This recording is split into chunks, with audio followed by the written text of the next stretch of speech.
Kalau nggak bilang kedunguan Gibran, kita lihat dari akun Pupu Papa. Di situ terlihat, terbaca bagaimana dungu, bagaimana tak bermoralnya, bagaimana tak beradabnya dia itu.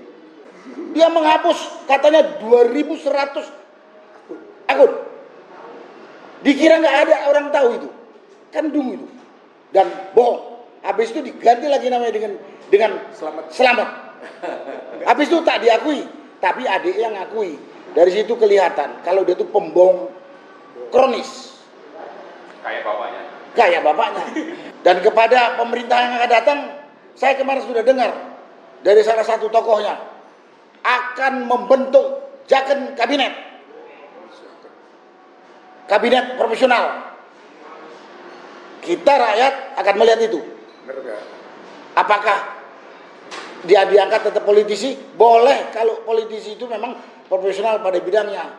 Tapi kalau politisi yang sudah tercatat koruptor masih dipakai, tak lagi ya ada harapan yang menjanjikan kita yang bisa lebih baik.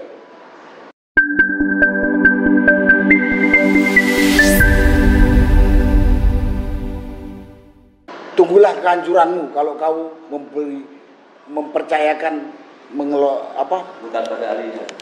mengelola negara ini bukan pada ahlinya.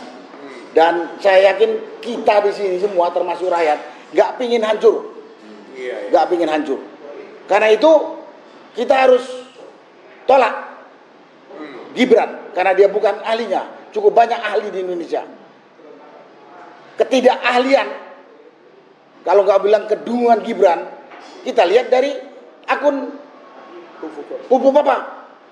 Di situ terlihat, terbaca bagaimana dungu, bagaimana tak bermoralnya, bagaimana tak beradabnya dia itu. Itu pun dia masih menambah lagi kedunguannya. Yaitu dia menghapus katanya 2100 akun. Dikira nggak ada orang tahu itu. Kan dungu itu. Dan bohong. Habis itu diganti lagi namanya dengan selamat. Habis itu tak diakui, tapi adik yang ngakui. Dari situ kelihatan kalau dia itu pembohong kronis. Kayak bapaknya. Dan saya ingat nasihatnya Pak Ustadz A'agim. Orang sekali berbohong akan berbohong terus untuk menutup kebohongannya.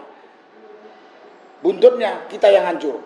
Nah, karena itu pada kesempatan ini mungkin perlu saya sampaikan dugaan saya yang mengendaki Gibran itu dilatih, kalau nggak keluarganya, orang yang cari makan dari dia, atau orang yang berotak kotor. Sama-sama berotak. Kenapa saya kira orang berotak kotor? Orang-orang berotak kotor gitu pikirannya begini, gua seneng kalau pemimpin gue tolol, gampang gue manfaatkan. Ini orang-orang otak-otak kotor. Mungkin dia jenderal, mungkin dia profesor doktor, tapi karena otaknya kotor, dia dukung orang yang sudah jelas cacat segala-galanya gitu. Nah, makanya itu kesempatan siang ini saya coba menggeliti hati masing-masing. Untuk berpikirlah kita yang waras, yang sehat, yang jujur, demi kelangsungan negara kita yang tercinta ini, demi kelangsungan anak cucu kita ke depan. Kita sudah malu ketinggalan dengan negara di sekitar kita. Kita merdeka paling tua, tapi nyatanya kita tidak paling bagus.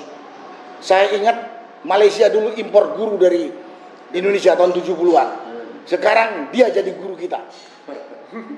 Contoh itu aja saya. Nah, karena itu marilah kita saudara-saudara sebangsa setanah air untuk jangan masa bodoh.